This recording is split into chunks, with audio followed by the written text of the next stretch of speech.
Hello everyone, welcome to all of you. In this lecture we will discuss about the system of linear equation. So school life में हम जो system of equation पढ़ते थे उसमें three equation और three unknown या four equation four unknown type से होते थे, तो उनको इजीली हम सोल्व कर सकते थे. बट अगर हमारी equation number of equation and number of unknown greater than 4 हो जाए तो उस केस में डायरेक्टली सोल्व करना ईज़ी नहीं होता है. तो हम क्या करते हैं, जो हमारे पास इक्वेशन गिवन है और अननोन गिवन है उसकी हेल्प से हम मैट्रिक्स के फॉर्म में इसको कन्वर्ट करते हैं. देन मैट्रिक्स की प्रॉपर्टी यूज़ करके इसको ईज़िली सोल्व करना सीखते हैं करते हैं. तो अब हम इन इक्वेशंस को कैसे मैट्रिक्स से कनेक्ट करते हैं वो पहले सीखते हैं. सो हमारे पास अगर ये इक्वेशन गिवन है a11 x1 plus a12 x2 plus dot dot a1n xn equal to b1. इसी टाइप से सेकंड इक्वेशन ये गिवन है और mth इक्वेशन ये गिवन है. तो इसकी हेल्प से हमें क्या करना है, अब मैट्रिक्स फॉर्म करनी है. तो हम जो ये कोफिशिएंट है ना, ये जो फर्स्ट इक्वेशन के कोफिशिएंट है उनको एज ए फर्स्ट रो लिख देंगे, तो a11 a12 up to a1n.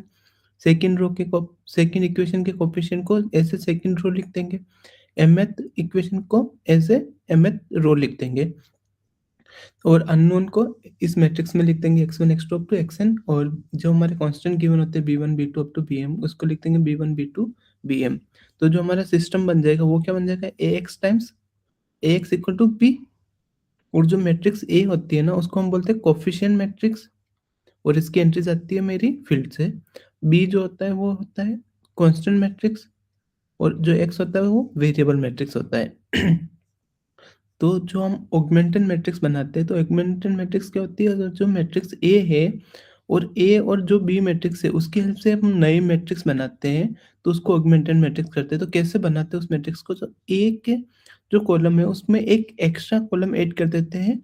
वो कौन सा कॉलम हो, बी का कॉलम. तो जो बी का कॉलम ऐड करते हैं उसकी हेल्प से जो रिजल्टिंग मैट्रिक्स बनेगी उसको हम बोलते हैं ऑगमेंटेड मैट्रिक्स. तो ये कैसे लिखते हैं, a1 a2 up to a1n b1, ये लिख दिया हमने, ये लास्ट कॉलम एक्स्ट्रा ऐड कर दिया इसमें बी का. तो जो मैट्रिक्स बनी वो ऑगमेंटेड मैट्रिक्स होती. अब क्या होता है, A X equal to B system है. तो हमारा अगर A X equal to B system है तो उसको कंसिस्टेंट एंड इनकंसिस्टेंट कब बोलते हैं, जब अगर सॉल्यूशन एग्जिस्ट करे इस सिस्टम का तो उस केस में बोलते हैं कंसिस्टेंट. और अगर सॉल्यूशन नहीं एग्जिस्ट करता तो इस केस में बोलते हैं इनकंसिस्टेंट. और A X equal to B system है उसको होमोजीनियस कब बोलते हैं, जब मेरा बी इक्वल टू जीरो हो जाए. मीन्स जो सारे b1 b2 up to bm है उनकी वैल्यू जीरो हो. तो इस केस में हमारा जो सिस्टम बनेगा उसको होमोजीनियस बोलते हैं. होमोजीनियस में x इक्वल टू जीरो होता है. नॉन होमोजीनियस में क्या हो, b not equal to zero. Means there exist bi such that bi not equal to zero, मतलब एक ना एक नॉन जीरो होना चाहिए. तो उस केस में हमारा जो सिस्टम बनेगा उसको बोलेंगे नॉन होमोजीनियस. तो अब हम एक थ्योरम करते हैं, let ax equal to 0 be a homogeneous system of m linear equation and n unknown over a field f. Let k denotes the set of all solution to ax equal to 0, then k equal to null space of a. Hence k is a subspace of fn of dimension equal to n minus rank है. तो हमें क्या given है, x equal to zero यानी homogeneous system given है. उसमें कितनी equation है, m, और अननोन कितने हैं, n. तो जो हमारे पास x इक्वल टू जीरो के जितने भी सॉल्यूशन होंगे ना उसके कलेक्शन को हम डिनोट कर रहे हैं k से. k is collection of all solution of ax equal to zero. और हमें क्या शो करना है कि k equal to null space of A होगा. जो मेरा k है वो नल स्पेस ए के इक्वल होता है. और क्या शो करना है, उसकी डायमेंशन होगी ना k की, वो होगी n माइनस रैंक है. तो इसको प्रूफ करते हैं. तो फर्स्ट हमें पता है कि नल स्पेस ऑफ ए किससे होता है, null space of A equal to x belongs to fn such that a x equal to zero हो. तो ये नल स्पेस ऑफ ए को डिनोट करता है. और k क्या है, k is s belongs to fn such that A S equal to zero. जो जो सॉल्यूशन सेटिस्फाई कर रहे हैं उनको लेना है, तो A S equal to zero को सेटिस्फाई करना चाहिए. तो ये और ये चीज एक ही होगी ना. तो इससे क्या प्रूफ होता है, नल स्पेस ऑफ ए किसके इक्वल होगा, के. अब हमें पता करना है कि इसकी डायमेंशन क्या होगी. तो डायमेंशन ऑफ नल स्पेस क्या होती है, नलिटी. नलिटी क्या होती है, नलिटी ऑफ ए क्या होगी, number of column in A minus rank of A. तो यहाँ से मुझे क्या मिलेगा, नंबर ऑफ कॉलम कितने एन, और रैंक ए को ए से लिखते हैं। तो ये जो हमारी के की डायमेंशन आई, डायमेंशन ऑफ के इक्वल टू ये हो गया, हमें ये प्रूफ करना था।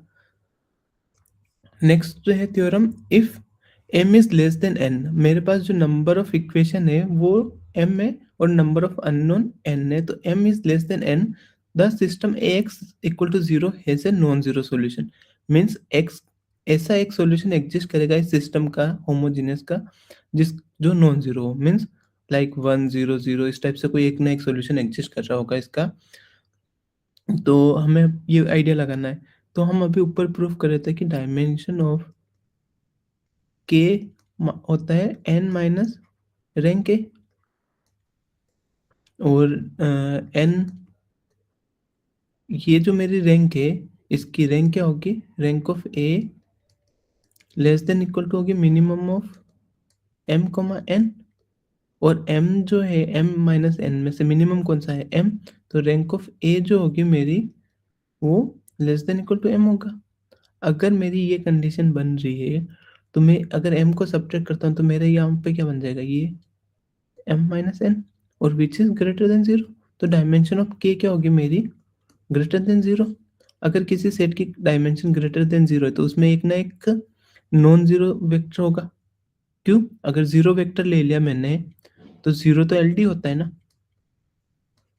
तो और डायमेंशन क्या होती है, number of element in basis, basis क्या होता है एल आई प्लस, अगर मैं पूरा को करूंगा एल बी इक्वल टू ए आ जाए, जनरेट करना चाहिए मीन्स। तो यहाँ से मेरा क्या मिल गया, अगर एल आई है तो जीरो जीरो तो एल डी होता है, और डायमेंशन मेरी ग्रेटर देन जीरो है, मीन्स एक ना एक नॉन जीरो वेक्टर होगा। इससे प्रूफ हो गया। नेक्स्ट थ्योरम में, let K be the solution set of a system of linear equation A X equal to B. मतलब के क्या है, मेरा सॉल्यूशन है, collection of all the solution of A X equal to B को हम कैसे किससे डिनोट कर रहे हैं, के से। एंड लेट के H B the solution set of the corresponding homogeneous system. मेरा ए एक्स इक्वल टू बी है, उसके जो भी सॉल्यूशन आ रहा है उसके कलेक्शन को हम के से डिनोट कर रहे हैं, और जो एक्स इक्वल टू जीरो है ना उसके सॉल्यूशन को के एस से डिनोट कर रहे हैं। Then for any solution S to X equal to B को कैसे लिखते हैं, K equal to set S plus K H equal to S plus K one. Means मुझे क्या प्रूफ करना है, ये जो के है ना इसका सॉल्यूशन सेट पूरे एक्स इक्वल टू बी का, वो किसके इक्वल होगा, set of S plus K H के इक्वल होगा। ये मुझे प्रूफ करना है, ये इक्वल प्रूफ करना है। तो इक्वल को अगर दो सेट को इक्वल प्रूफ करना है तो कैसे होता है, ए सबसेट ऑफ बी का एंड बी सबसेट ऑफ ए का शो कर दे अगर ये, तो मेरा ए इक्वल टू बी हो जाता है। तो हमें यही करना है इस क्वेश्चन में। तो हम क्या करेंगे, एक बार फर्स्टली क्या एज्यूम कर, फर्स्टली हम क्या प्रूफ करेंगे, K is subset of S plus K H. तो हमें for any W belongs to K लेके चलते हैं, तो हमें क्या शो करना होगा, W किस में आ जाए, इस सेट में।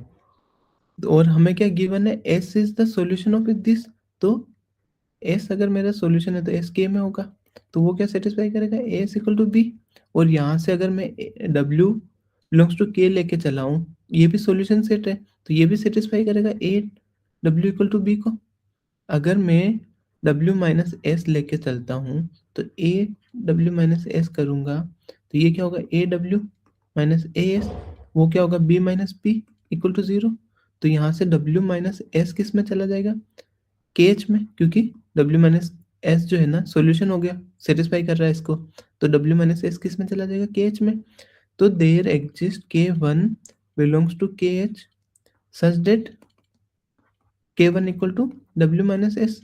तो यहाँ से मुझे क्या मिला, W equal to S plus K one, और ये किसका एलिमेंट है, एस प्लस के एच का। तो अगर मैं W किस में लेके चला था, K में, और W मेरा किस में आ गया, S प्लस एच में, तो K is subset of S plus K H, first equation. अब हमें क्या शो करना है, कन्वर्सली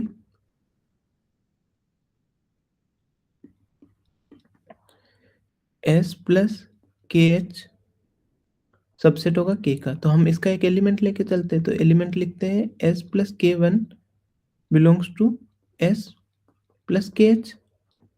तो यहाँ से अगर मैं A S plus K one करता हूँ तो वो क्या देगा मुझे, ए एस प्लस ए के।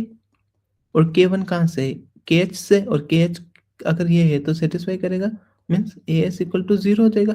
क्योंकि अगर मेरा के एच का एलिमेंट है तो वो क्या सेटिस्फाई करेगा, A S equal to zero, क्योंकि करस्पॉन्डिंग होमोजेनियस सिस्टम का सॉल्यूशन है। तो यहाँ से ए एस इक्वल टू ये आ गया। और एस क्या है मेरा, ए एस इक्वल टू क्या है, बी, क्योंकि S is the solution of ax plus ax equal to b। S is the solution of ax equal to b। सो यहाँ से ये मेरे को क्या दे देगा, तो सेटिस्फाई करेगा, तो ये b आ जाएगा। तो मेरा a s plus K one किसके इक्वल आ गया, b के। तो ये किस में चला गया मेरा, s प्लस के वन के में। और हम फॉर एनी अगर कोई लेके चले s प्लस के वन, तो वो किस में आ गया, के में। तो ये हो यहाँ से मिला मुझे s plus K H subset होगा के का। तो ये second equation by first and second मेरा के इक्वल टू हो जाएगा एस प्लस के एच। हमें यही प्रूफ करना था।